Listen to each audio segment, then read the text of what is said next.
नमस्कार, मैं हूं अंकुर। आप देख रहे हैं सत्यनिधि का न्यूज बुलेटिन। एक नजर डाल लेते हैं अब तक की खबरों पर। लोकसभा में नेता प्रतिपक्ष राहुल गांधी के वकील ने 13 अगस्त को पुणे की एक कोर्ट से कहा कि उनकी जान को खतरा है, यानी राहुल गांधी की जान को खतरा है। उन्होंने कहा कि हाल के राजनीतिक संघर्षों और शिकायतकर्ता सत्य की सावरकर के पारिवारिक रिश्तों को देखते हुए राहुल की जान को खतरा है, क्योंकि शिकायतकर्ता सत्य की सावरकर ने खुद को नाथूराम गोडसे का वंशज बताया है। वकील ने कहा कि इस वंशावली का इतिहास हिंसक विचारधारा से जुड़ा है, जिससे उन्हें नुकसान या झूठे फंसाए जाने का डर है। हालांकि कांग्रेस नेता सुप्रिया श्रीनेत ने कहा है कि राहुल गांधी के वकील ने कोर्ट में एक लिखित बयान दाखिल किया, जिसमें कहा गया था कि राहुल जी की जान को खतरा है। ये बयान राहुल गांधी की सहमति के बिना दिया गया था।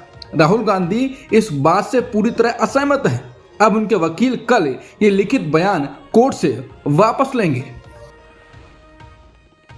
कांग्रेस सांसद राहुल गांधी ने बुधवार को सोशल मीडिया पर बिहार के कुछ वोटर्स के साथ चाय पीने का वीडियो शेयर किया है। राहुल का दावा है कि ये लोग वोटर लिस्ट में मृत घोषित किए गए हैं। राहुल ने वीडियो शेयर करते हुए एक्स पोस्ट में लिखा, जिंदगी में कई अनुभव हुए, लेकिन मरे हुए लोगों के साथ चाय पीने का मौका पहली बार मिला है। इस अनोखे अनुभव के लिए शुक्रिया चुनाव आयोग। ये वीडियो तब आया है जब बिहार में स्पेशल इंटेंसिव रिवीजन प्रक्रिया चल रही है और विपक्ष लगातार मतदाता सूची में गड़बड़ी के आरोप लगा रहा है। बिहार में चल रहे चुनाव आयोग के वोटर लिस्ट के एसआईआर को सुप्रीम कोर्ट ने वोटर फ्रेंडली बताया है। वोटर लिस्ट रिवीजन के खिलाफ दायर याचिकाओं पर सुनवाई के दौरान सुप्रीम कोर्ट ने बुधवार को ये टिप्पणी की। कोर्ट ने कहा कि पहले हुए संक्षिप्त पुनरीक्षण में 7 दस्तावेज मान्य थे। अगर अभी के विशेष गहन पुनरीक्षण यानी एसआईआर में 11 दस्तावेजों का विकल्प वोटर्स को दिया गया है, इससे लगता है ये वोटर्स के हित में है। याचिकाकर्ताओं ने एसआईआर में चुनाव आयोग द्वारा आधार कार्ड को स्वीकार नहीं करने पर सवाल उठाए। इस पर टिप्पणी करते हुए जस्टिस सूर्यकांत और जस्टिस जॉय माल्या बख्शी की बेंच ने कहा कि ऐसा दिखता है कि आयोग ने आधार के अलावा भी बड़ी संख्या में दस्तावेज का विकल्प दिया है, जो समावेशी है। अब मामले की सुनवाई कल होगी। बेंच ने कहा वो कल आधे घंटे तक याचिकाकर्ताओं की सुनवाई करेगी। इसके बाद चुनाव आयोग जवाब देगा। सुप्रीम कोर्ट में सुनवाई के दौरान याचिकाकर्ताओं की ओर से वरिष्ठ अधिवक्ता अभिषेक मनु सिंघवी ने सुप्रीम कोर्ट की टिप्पणी से असहमति जताई, जिसमें कहा गया कि बड़ी संख्या में दस्तावेजों का विकल्प दिया गया है। सिंघवी ने कहा कि दस्तावेजों की संख्या भले ही ज्यादा हो, लेकिन उनका कवरेज सबसे कम है।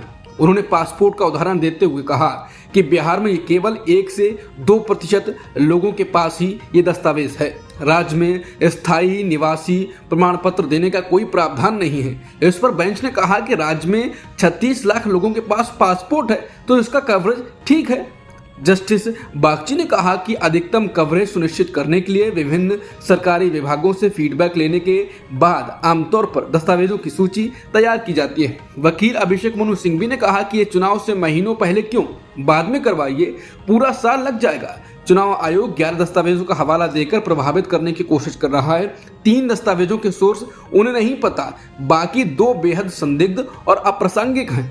एसआईआर पर सुनवाई के दौरान सुप्रीम कोर्ट में एडीआर की तरफ से पेश वरिष्ठ वकील प्रशांत भूषण ने कहा, यह पूरी प्रक्रिया बुरी नीयत से की जा रही है और ज्यादातर वोटर्स के पास वो दस्तावेज नहीं हैं जो चुनाव आयोग ने नागरिकता साबित करने के लिए मांगे हैं। उन्होंने कहा कि मैं गारंटी दे सकता हूं कि 25% से ज्यादा लोगों ने तो एक भी ऐसा दस्तावेज नहीं दिया है। भूषण ने यह भी बताया कि ड्राफ्ट सूची में 240 वोटर्स का एक ही घर का पता दर्ज है। इस पर जस्टिस सूर्यकांत ने टिप्पणी की कि 240 लोग एक ही घर में कैसे रह सकते हैं।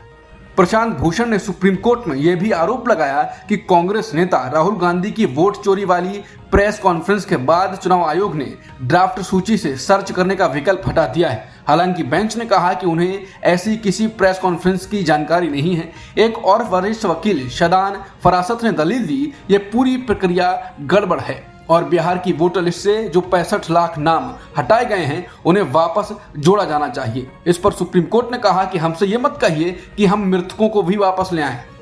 चुनाव आयोग ने बिहार की वोटर लिस्ट के विशेष गहन पुनरीक्षण यानी एसआईआर को लेकर अपनी तरफ से सफाई भी दी। आयोग ने कहा कि विपक्षी पार्टियों ने जो आपत्तियां भेजी थी उन्हें तय नियमों के मुताबिक अलग अलग नहीं भेजा गया, बल्कि एक साथ यानी बल्क में भेजा गया। नियम के अनुसार हर वोटर का दावा या आपत्ति अलग से दर्ज होनी चाहिए। इसी वजह से आयोग ने इन आपत्तियों को औपचारिक दावे और आपत्तियां मानने के बजाय सामान्य शिकायतें माना है और अब इनकी जांच की जा रही है। ये जानकारी टाइम्स ऑफ इंडिया की रिपोर्ट में दी गई है। आंध्र प्रदेश के पूर्व सीएम जगन मोहन रेड्डी ने भी वोट चोरी पर बयान दिया। रेड्डी ने बड़ा दावा करते हुए कहा कि सीएम चंद्रबाबू नायडू तेलंगाना के मुख्यमंत्री रेवंत रेड्डी के जरिए राहुल गांधी के संपर्क में हैं। जगन मोहन रेड्डी ने राहुल गांधी पर भी निशाना साधते हुए कहा कि राहुल गांधी वोट चोरी का मुद्दा जोर शोर से उठा रहे हैं, लेकिन वो आंध्र प्रदेश में वोट चोरी का मुद्दा क्यों नहीं उठा रहे हैं। रेड्डी ने कहा कि आंध्र प्रदेश में घोषित नतीजों और मतगणना के दिन के नतीजों के बीच 12.5% वोटों का अंतर रहा। जगन मोहन रेड्डी ने कहा कि राहुल गांधी अरविंद केजरीवाल के बारे में क्यों नहीं बोलते हैं, जबकि अरविंद केजरीवाल खुद विधायक का चुनाव हार गए थे। जगन मोहन रेड्डी ने दावा किया कि इसकी वजह यह है कि राहुल गांधी चंद्रबाबू नायडू के संपर्क में हैं। हालांकि उनका जवाब देते हुए कांग्रेस नेता अलका लांबा ने तीखे शब्दों का इस्तेमाल किया और कहा कि आंध्र प्रदेश और दिल्ली के पूर्व मुख्यमंत्रियों को क्या लकवा लग गया है जो आज तुम्हें अपनी और अपने राज्य में हुई वोट चोरी के खिलाफ राहुल गांधी जी की आवाज चाहिए। जब राहुल गांधी संविधान और लोकतंत्र को बचाने की लड़ाई लड़ रहे थे, तब तुम दोनों मोदी शाह के हाथों बिककर उल्टा राहुल गांधी जी पर ही हमला करते रहे। बीजेपी ने कांग्रेस पर पलटवार करते हुए उस पर वोट चोरी जैसे आरोप लगाए। भाजपा ने कांग्रेस और विपक्षी दलों पर घुसपैठिए मतदाताओं की मदद से चुनाव जीतने का आरोप लगाया। बीजेपी ने पूर्व कांग्रेस अध्यक्ष सोनिया गांधी का नाम वोटर लिस्ट में शामिल किए जाने के समय पर भी सवाल उठाए।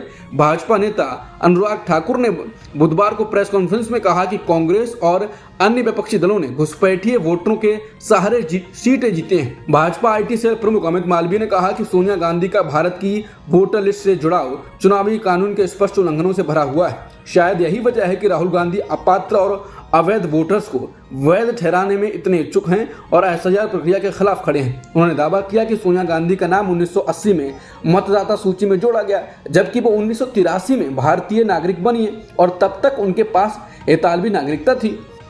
भाजपा नेता अनुराग ठाकुर की प्रेस कॉन्फ्रेंस पर कांग्रेस नेता पवन खेड़ा ने कहा कि वो मुद्दे को भटका क्यों रहे हैं। उन्होंने आज कुछ आंकड़े पेश किए, वो ये वायनाड और कन्नौज के आंकड़े थे। उनका कहना है कि वहां भी फर्जी वोट हैं, तो उन्होंने हमारी बात साबित कर दी है। अनुराग ठाकुर और भाजपा चुनाव आयोग पर वही सवाल उठा रहे हैं जो हमने उठाए थे, तो उन्होंने हमारी बात साबित कर दी। हमें एक विधानसभा क्षेत्र का यह आंकड़ा सामने लाने में 4 से 6 महीने लग गए। उन्होंने 2 संसदीय क्षेत्रों का आंकड़ा सामने रखा है। उन्हें ये कैसे मिला? इससे साबित होता है कि उनकी चुनाव आयोग से साठगांठ है। पश्चिम बंगाल सरकार ने राज्य के सिनेमाघरों और मल्टीप्लेक्स में रोजाना प्राइम टाइम के दौरान कम से कम एक बांग्ला फिल्म का प्रदर्शन जरूरी कर दिया है। पश्चिम बंगाल चलचित्र कानून 1954 के तहत सूचना और संस्कृति विभाग की ओर से बुधवार को ये निर्देश जारी किया गया है। बता दें, हाल के महीनों में कई राज्यों में बंगाल के प्रवासी मजदूरों का मुद्दा गर्म रहा है। पश्चिम बंगाल की मुख्यमंत्री ममता बनर्जी हाल में भाषा आंदोलन की अपील कर चुके हैं और ताजा निर्देश को इसी मुहिम का हिस्सा माना जा रहा है। भारत के विदेश मंत्री एस जयशंकर और रूस के विदेश मंत्री सर्गेई लावरोव इस महीने मुलाकात करने वाले हैं। रूसी विदेश मंत्रालय की ओर से जारी बयान के मुताबिक दोनों देशों के मंत्री 21 अगस्त को मॉस्को में मिलेंगे। इससे पहले रूस के दौरे पर गए एनएसए अजित डोभाल ने रूसी राष्ट्रपति व्लादिमीर पुतिन की भारत यात्रा की तारीख को लेकर जानकारी दी थी। संयुक्त राष्ट्र के मानवाधिकार कार्यालय ने इजरायल के हमले में गजा में मारे गए 6 पत्रकारों की मौत की निंदा की है। साथ ही यूएन ने इसे अंतर्राष्ट्रीय कानून का गंभीर उल्लंघन बताया है। बता दें, रविवार को एक इजरायली हवाई हमले में अल जजीरा के 4 पत्रकार मारे गए, जिनमें पत्रकार अनस अल शरीफ भी शामिल थे। अब तक की खबरों में इतना ही। बाकी खबरों के लिए बने रहिए सत्य हिंदी के साथ।